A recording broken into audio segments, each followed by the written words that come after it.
Yes, John. Go, just go, man. Appreciate you. Yeah, go.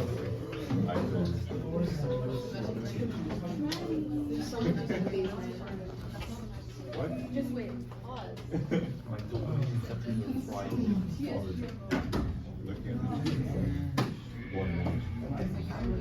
Hey guys, if you have any questions, please ask me because I don't want him to get mad that my thing was super convoluted. It's not convoluted. Okay, sir. It's very, very clear. What is convoluted? There you go. You haven't even begun. Really complicated. I don't know. Okay. It's not complicated at all. It's not. Inshallah. A very, very I don't have wonderful. people's consent. I only have Altea and No, her directly. I don't need that. I thought you turned it down because you don't want to see him in the camera. Leave the door open. For Ralph. Leave the door open for Ralph. Who's Ralph? Oh yeah, that too. It really matters? Doesn't matter. Okay. Sound. Oh, all right, kids, go ahead. Go ahead, girls. Hello everyone, today we will be presenting our new philosophy, Gnostic Idolatry, in which Gnosis is stored in merchandise. Okay, so this is our symbol for our new philosophy. This is basically you in relation to capitalism. Here we have conscious, that's your consciousness, and this is your body, your physical body, your utility, and this is you as a factory worker or worker. This is gnosis. Well, you're gonna understand what we mean by gnosis later on. This is your face, face. This is your love, this is desire, and this is your bank account. And that is basically you and your capability to help society develop its capital. And this is Wi-Fi. This represents your connectedness to the internet and other people in a world in which late-stage capitalism truly dominates every single society out here. And you can't really see it, but this means castration and instant gratification. This represents your reaction to super quick pleasure. What I mean by this is, let's say you're using TikTok and you get super happy off using TikTok, and how you respond to that, you stopping yourself from engaging with TikTok or you continuing to engage with TikTok, basically defines your character. And this is your vices. And you're also going to understand what we mean by vices later on in the philosophy. So basically, Gnostic idolatry, to its very core, it's contradiction. It is itself a negative reaction to capitalism. It is also a marriage between Gnosticism, Christian materialism, and accelerationism. Basically what that means is super edgy Christian kids think that accelerating capitalism will bring its heat theft. Okay, let's let John in. Come on in, John. And in the meantime, out there, can you show me your logo? Okay. Slogan? I think it was in the previous one, Alright, but logo, I our missed slogan it. is Gnosis is stored in Okay, merchandise. that's your slogan. No, where's the logo? Here's our logo. This is the logo itself. Oh, that. Yes. Yes. How does any of this have any connection to capitalism again? You're going to understand. Basically, Well, give her a chance to present. no, it's fine. I can answer him right now. Okay. So basically, we're going to show you our life. I'm not gonna spoil. We're going to show you our prophets later on, but basically they are philosophers inspired by post-Marxist philosophers who believe that the acceleration of capitalism will bring about social problems and economic problems, which causes destabilization and will give birth to a certain antithesis of sorts to capitalism, which will bring about its antithesis. Basically what I mean is, accelerate capitalism, social problems, destabilization of capitalism, a new society. Spoke a lot, but I understand. Yeah, You got this. Going, this is really good. Oh. I'm enjoying this actually. You guys want capitalism to be accelerated. well, Accelerated, right? when we get to the second slide, you'll understand it, but it's a very disingenuous acceleration of capitalism. Okay, I like it. So basically, Basically, we're like super edgy communists. Edgy? Yeah, edgy communists. Edgy communists. It's edgy communism to its core. What our philosophy wants to accomplish is obviously its own raison d'etre. It wants to manifest a new society, a post-capitalist society, through the destabilization of capitalism. Alright. As for its origins, in the early to mid 2020s, a group of dissatisfied teenagers who were fed up with mass media culture gathered in a Discord server to vent their frustrations. So basically, how do I say this? They criticized the culture of mass media, but they were drawn to the very values it nurtured, such as collective consciousness, devotion, and the drive of capital. In their search for meaning in an era where God seems to be absent, they realize that God hides himself in capital itself, such as fan edits and merchandise, which are the ultimate symbols of devotion in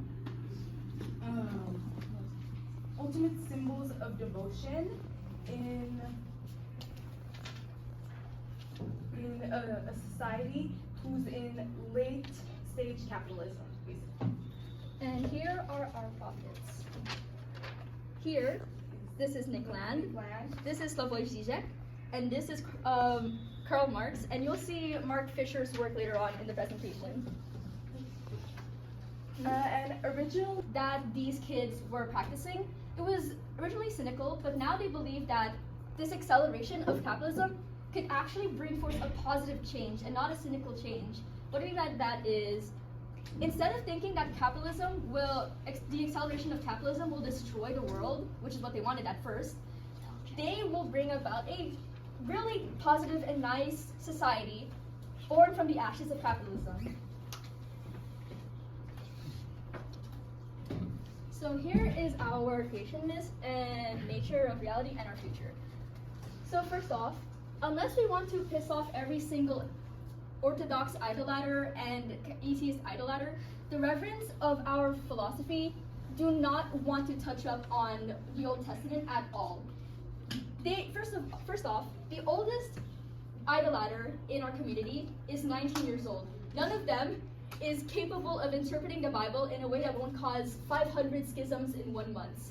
So they decide to not touch on the Old Testament. But the most accepted view of the creation myth is that the creation myth in the book of Genesis is a symbolic representation of how the world was created. It is purely symbolic and not a scientific and actual empirical way of how the world was created. What they believe is God hides himself in merchandise, and God is everywhere where you'll never find him. He is everywhere, but not in a physical way. And how this pertains to our philosophy is that he hides in the very essence of capital, in the very essence of buying merchandise, and this is where our interpretation of gnosis comes from. Gnosis is stored in merchandise because gnosis is the feeling of purchasing. It's the feeling of participating in capitalism. And what will happen in the future is that in the acceleration of the expansion of capitalism, and also fan culture, which is degeneracy manifest, they will destabilize all the superstructures, governments, laws, religions, identities, social cultural mechanisms, and they will also destabilize every single economic system. And this is why I have put Won-young here as the representation of God. It's sort of a metaphor for how God right now, to Gnostic idolaters, hides himself as in things such as like billboards, capital, and blah blah blah. He's everywhere, but not physically. He's still there though. Alright, this brings us to our 10 core tenets. Thou shalt accelerate capitalism until its heat death. Thou shalt lose thyself in collective consciousness. Thou shalt partake in mass media culture until it collapses under its own weight. Thou shalt reject idolism, and thou shalt raise thy bias above all. And for my commandments, thou shalt not use Christmas money to buy accessories for Gnostic idolatry. Thou shalt not practice Gnostic idolatry during Christian days of observance. Thou shalt always study the New Testament, capital like Karl Marx. Thou shalt have a minimum of 7 hours of daily screen time and not ignore any messages from fellow Gnostic idolaters. And thou shalt not partake in actual, genuine idolatry. We're at 10 minutes. Okay. Okay, so we talk a lot about praxis. What this means is they practice, how they practice accelerationism is that they buy photo cards, they make fan edits, and they buy other sorts of merchandise if they're not a K-pop fan. Anything could be an idol, but for most of Gnostic idolaters, an idol is something that has something of a symbolic essence to it.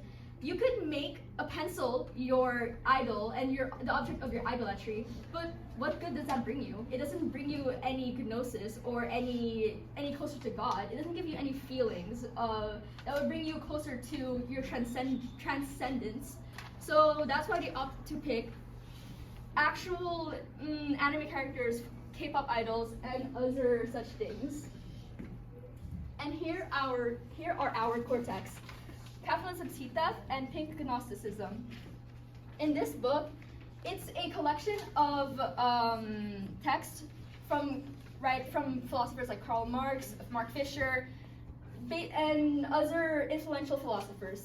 Here, it also recounts the story of Saint Teresa, a woman who was visited by an angel who stabbed her in the heart, and it gave her a sort of orgasmic pleasure, and she interpreted that orgasmic pleasure as the presence of God. And that is how we interpret the feeling of buying merchandise. And here we have Capitalism, Seed Theft, a lot of merchandise here. And this is something written by the Archbishop of the BL territories in our society.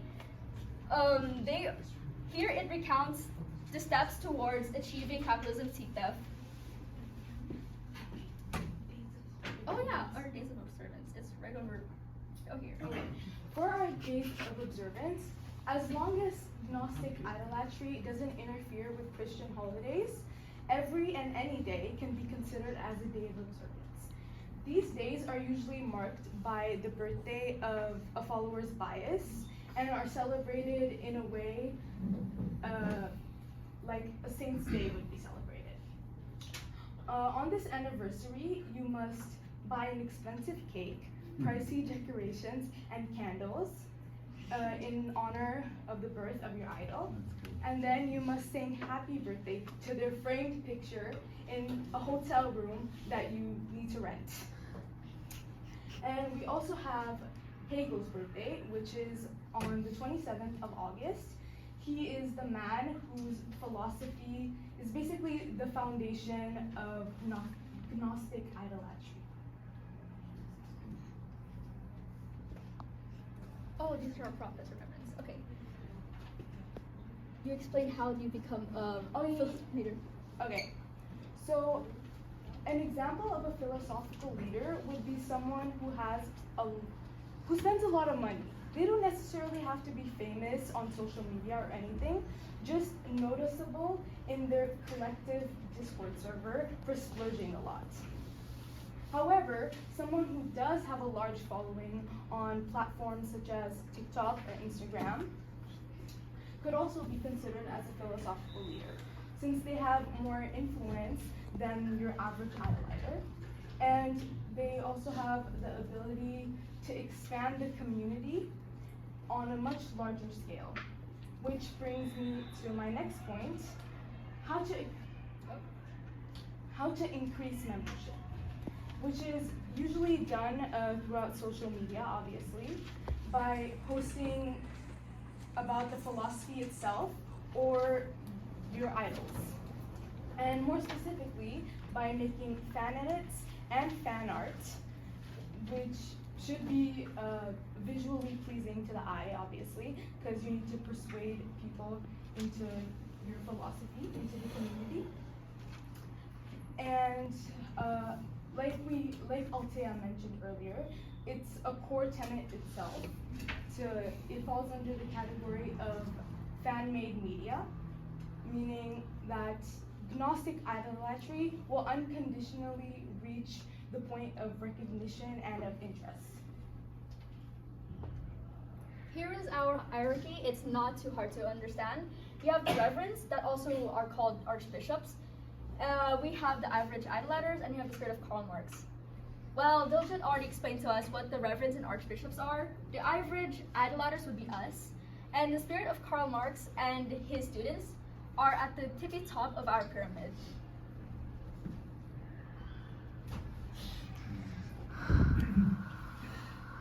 So there's also some people who decide to completely disregard the economic part of agnostic idolatry.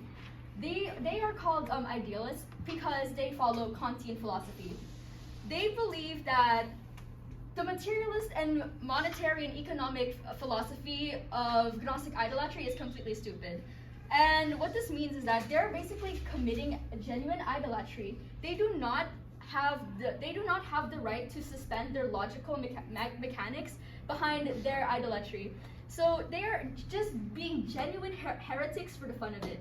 And this is a sin, and this will get you excommunicated with anyone. This will get you excommunicated by the community if you even try to sympathize with these types of Gnostic idolaters. Oh, this is Hegel and this is Karl Marx. Okay, now for our place of congregation. The first one is obviously, like we mentioned earlier, Discord. Though it was initially just to criticize mass media, it eventually blossomed into a digital congregation in which merchandise, brands, and fan edits are considered as sacred symbols.